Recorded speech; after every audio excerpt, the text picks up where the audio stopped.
I'm here with Apple once again, and I'm here to answer a question.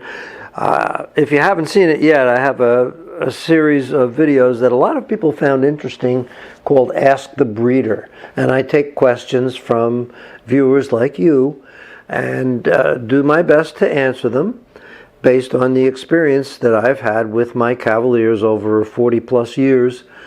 J-Boys is one of our followers who has sent in a few questions, but he sent in a question that was so good that I thought we really needed a whole video to address it. And the question was about how we assess how good a candidate one of our dogs might be for teaching tricks. You know that Bootsy is a accomplished trick dog. Apple is not, so she's a good candidate for this.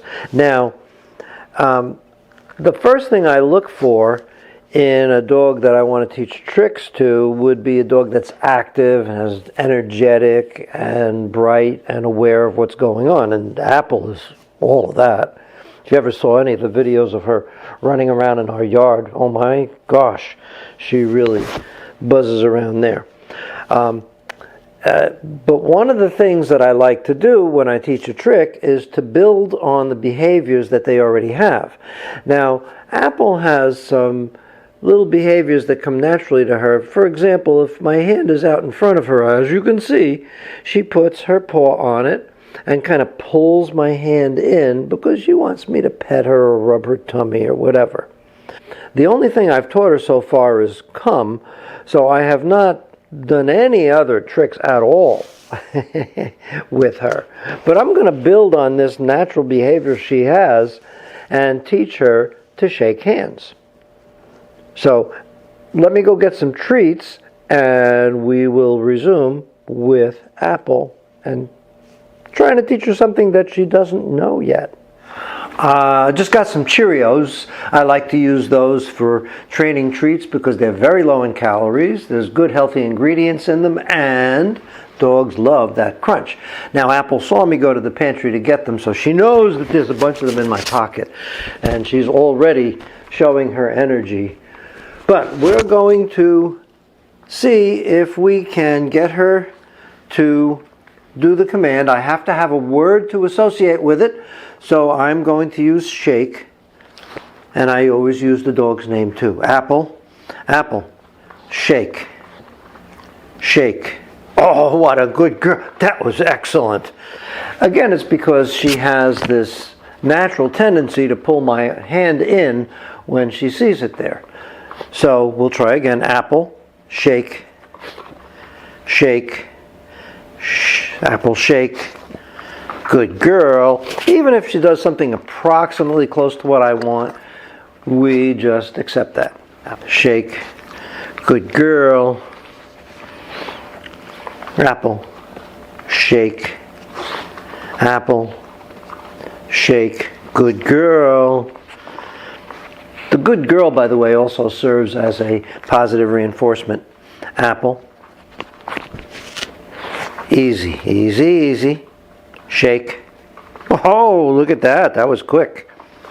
Apple, shake, shake, shake. Good girl. If you spend a lot of time training the dogs, and by the way, 5 minutes a day, every day, is much better than spending an hour or two with it. I would even try, I don't know if she's ready for it yet, but after I've done this for a while, I would try giving the command without my hand stuck out to see if she starts to raise that paw. So let's try that. Apple, Apple, shake. Apple, shake, shake, shake. Now, my hand wasn't all the way in front of her, and yet she gave me that shake. So I would repeat this, like I said, 5 minutes a day. I think my 5 minutes with her is up now. And do it as often as possible. And she will learn that really well. I want to show you something with Bootsy right now. Bootsy, hi Bootsy, come here. Who, by the way, is recovering very nicely right now from surgery she just had about 4 days ago. And she's doing well. If you hear any groaning from the background, by the way, that's Apple, who thinks that she should always be the star. Anyway, I've taught Bootsy a number of tricks. The latest one that I taught her is the bang command, where she basically, I hate to promote violence of any kind. I don't use any weapons. I use my hand, and I pretend to be shooting her and say bang, and she kind of goes down and plays dead. But there was a lot of time involved in that. The first thing I had to do was teach her to sit, which is a whole different thing. She also knows to shake hands, which she's trying to do. The next thing I taught her was to lie down. The next thing I taught her was to roll over, and this is all one procedure after another. It takes really weeks to build up to.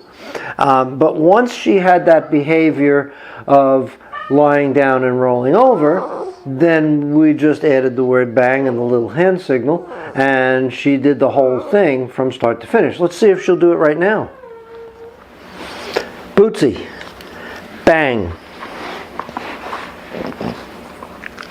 Well, she's a little excited because I have treats, but she did it very nicely. But you notice it was sit, then down, and then roll over for her. So it's a process of building. You start with what the dog already does naturally, which is why an energetic, lively dog is a great candidate for teaching tricks.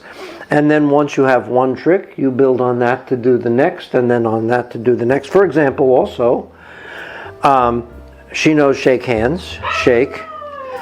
From shake, I went one more step and I said, high five, high five. And then I went one more step beyond that and I said, Bootsy, wave bye, wave bye. So I do appreciate the question. I hope that helps you all, and I hope everybody's doing well.